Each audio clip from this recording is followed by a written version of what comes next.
ازيكم يا حبايبي، عاملين ايه؟ النهارده الوصفه بتاعتنا سهله وبسيطه، ويعني اسهل ما يكون، وحاجه خفيفه كده. فانتوا توقعوا كده هنعمل ايه، وانا هقول لكم المكونات وهنشوف هنعمل ايه دلوقتي. طبعا انتوا شايفين المكونات قدامكم، بسيطه جدا وسهله. ممكن يجي اول حاجه في دماغكم ان احنا هنعمل كيك، بس احنا مش هنعمل كيك، هنعمل حاجه تانية قريبه من الكيك، بس حاجه لذيذه وفي ناس بتشوفها معقده شويه. معايا بقى اول حاجه هنجيب بوله كبيره حجمها كويس، وهحط فيها 4 بيضات. خلاص فضينا كل ال4 بيضات. هنحط بقى عليهم 4 اكياس فانيليا. انا بحط لكل بيضه كيس كده. بقى باقي ال4 اكياس اهم فضيناهم. همزجهم بقى مع بعض كويس. مش هنستخدم لا مضرب كهرباء ولا اي حاجه، هو المضرب العادي ده. لو ما عندكيش معلقه واضربي بيها كويس. ابتدي دلوقتي انزل ب8 معالق كبار سكر بودر. انا عامله كميه كبيره، لكن انت ممكن تقللي شويه. يعني بصي، انا ممكن اكتب لك في صندوق الوصف المقادير بالظبط، وانت بقى لو حبيتي تقللي عن الكميه دي تعملي نص الكميه. هدوبهم بقى، هعمل ميكس كامل كده، هفضل ادوب فيهم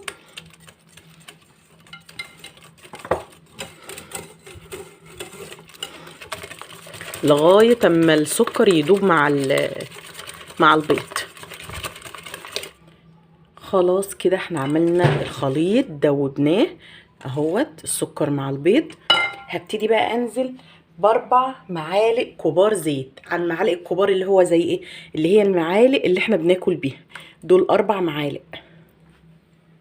هبدأ بقى ايه، امزج الخليط ده كويس اهو. نضيف اللبن. هنحط كام كوب لبن بقى؟ 2 كوباية لبن. هحط كوباية لبن اللي هي لبن حليب، وهحمل التانية كوباية لبن ايه، بودر. يعني انا جايبة كيس لبن بودر، الكيس ده بيكفي كوباية 200 ملي. طيب انا ما عنديش الكيس ده ومش عايزة اشتري، بحط كوبايتين لبن حليب عادي. انا بحط اللبن البودر ده عشان بيدي طراوه. اي وصفه انا بعملها وبدخل فيها لبن بودر بحطه عشان يدي للعجينه طراوه كده، وبتبقى حلوه قوي وهشه. انزل بكوبايه اللبن التاني اللي هو اللبن الايه، البودر. انا دوبتها اهوت في كوبايه 200 مللي، الكوبايه العاديه اللي موجوده في كل البيوت المصريه. هبتدي بقى امزج الخليط ده كويس كده. بقى ايه، هنمزج الخليط المواد الجافه وهنضيفهم على بعض.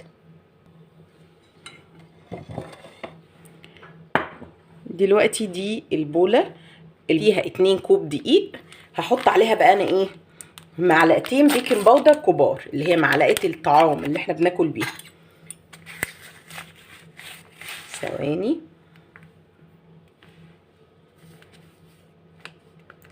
يعتبر هتحطي عليهم الايه، الكيس البيكنج باودر،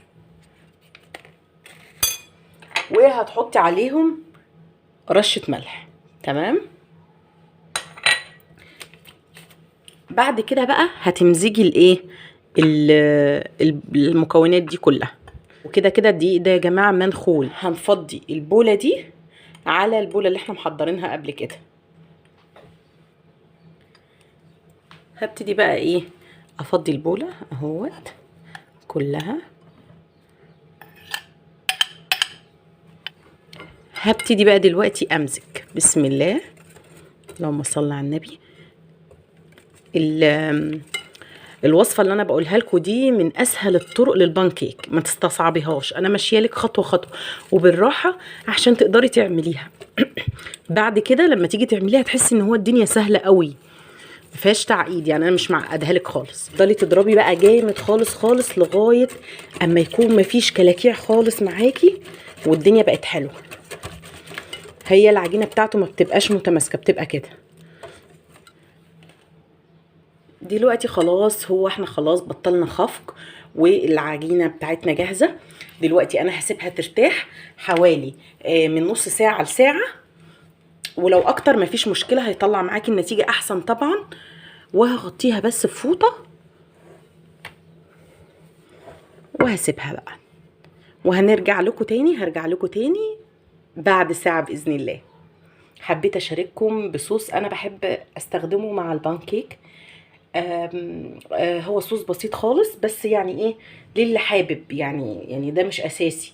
انا بحب البانكيك، بحب اكله بالعسل بصراحة، وساعات بالشوكليت، بس بصراحة العسل اخف كتير وبحبه اكتر. الصوص ده تحفة، منه يجمع ان هو خفيف، ومنه يجمع ان هو طعمه حلو، بس لو المحتويات دي عندك ومتوفرة. دلوقتي بقى اول حاجة ربع كوباية لبن، تمام، اللي هو الحليب يعني.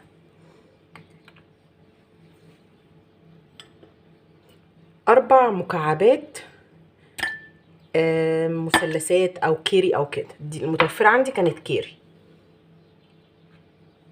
معلقة زبدة، تمام، لا بس كده اهو. تلت كوب حليب مكثف. احنا لا هنحط سكر ولا اي حاجة، الحليب المكثف يعني هو اللي هيعمل الطعم المسكر او الحلو. هبتدي بقى اضربهم بمضرب بالراحة.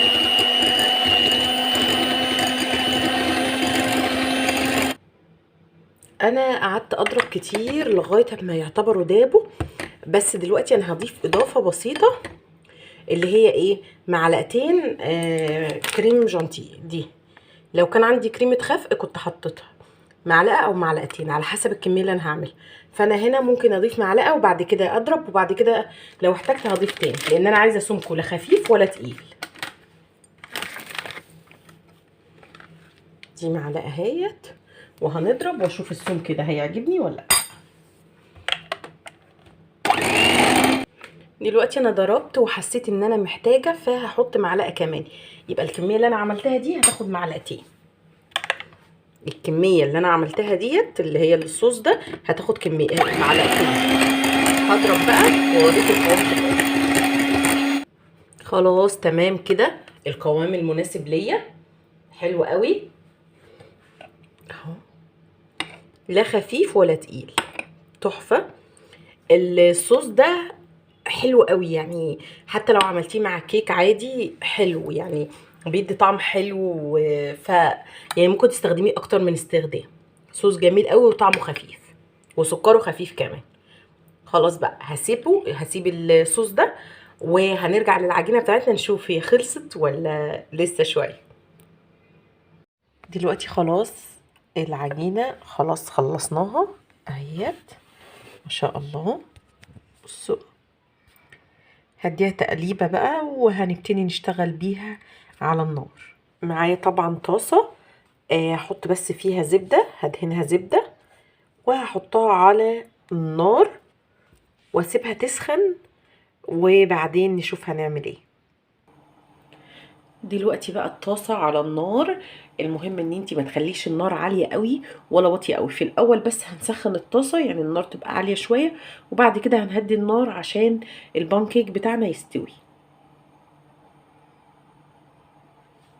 هقلب بقى البانكيك بتاعي زي ما قلت لكم، هقلبه كويس كده، وهبتدي بقى ايه، هعمل كده عشان بس ما مفيش حاجه تقع مني وانا بحط اهو.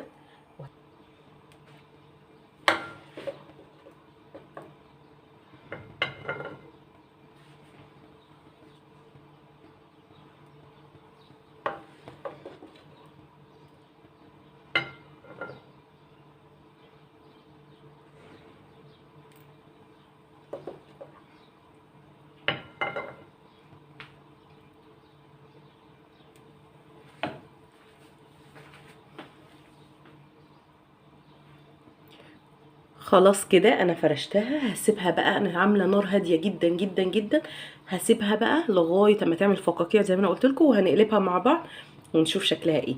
انا بحب اعمله سمكه يعني سميك شويه كده، زي اللي بيجي في الاعلانات او زي ما بنشوفه في المطاعم، عشان احس بجو البانكيك كده اللي بيبقى في المطعم. دلوقتي بقى زي ما انتم شايفين زي في فقاقيع كده طلعت، دي معناها ان هو خلاص بينضج. فانا هعمل كده وهقلبه. قلبته اهوت، انا قلبته بالسباتولا. قلبته بالراحه خالص. ما شاء الله، شايفين شكله اصلا ولونه تحفه جدا. انتوا هتكملوا كل الكميه بالطريقه دي بالظبط. وشوفي عامله ازاي، مش هتاخد ثواني اصلا في اللون. دلوقتي بقى هوريكم اللون من تحت اهو. بصوا بدأ ياخد لون من تحت ما شاء الله اهو، مش هياخد ثواني. النار هاديه جدا جدا، دي التركه بتاعت البانكيك. لو كان النار عاليه هتلاقيه بيتلهب بسرعه، ولما تيجي تقلبي مش هيتقلب معاكي، هيبقى يعني ايه لسه ما استواش. خلاص كده هو خد اللون. هقلبه بقى في الطبق وهكمل بقيه الكميه واوريكم دي اهوت. بعد ما قلبته شايفين البانكيك عامل ازاي، تحفه قوي وشكله حلو. هكمل بقيه الكميه. نسيت اقول لكم ان انتوا ما بين كل مره ومره في الطاسه بنحط سنه زبده بالفرشه كده بسيطه قوي قوي قوي، لا تذكر يعني. هكمل لكم الكميه ونشوف في الاخر النتيجه ايه. خلاص خلصنا البانكيك بتاعنا بنفس الطريقه اللي انا قلت لكم عليها. شايفين طالع تحفه ازاي، وقوامه شايفين فلافي، وشايفين السمك بتاعه تحفه تحفه تحفه. بألف هنا وشفا للي يجربه. دلوقتي هحط عليه الصوصات اللي انا عايزاها.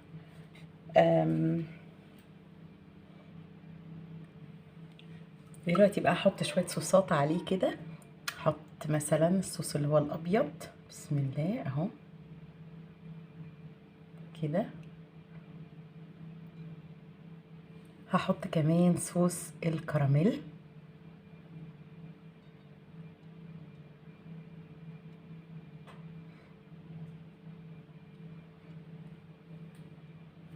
الصوص الابيض اللي انا كنت عملته تقلته شويه وحطيته على الوش كمنظر كده، شكله رهيب.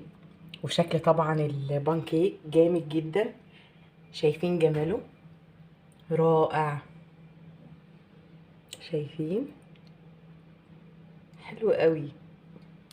هدوقه معاكم بقى ونشوف طعم ايه. بصوا انا هقطعه لكم من فوق لتحت وهتشوفوه جماله. بصوا جماله، يا نهار ابيض على الجمال، رائع.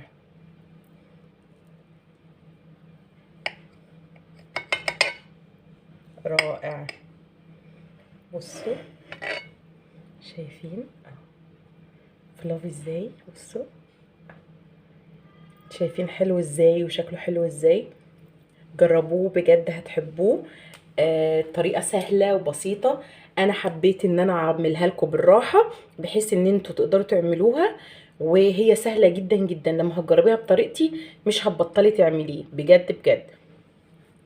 دلوقتي بقى هدوق لكم واحده منها. بصوا شايفين، شايفين الجمال، الله تحفه يا جماعه. شايفين اللون، عشان انا قلت لكم هدوا عليه. شايفين اللون عامل ازاي، بصوا بصوا الجمال، رائع رائع رائع.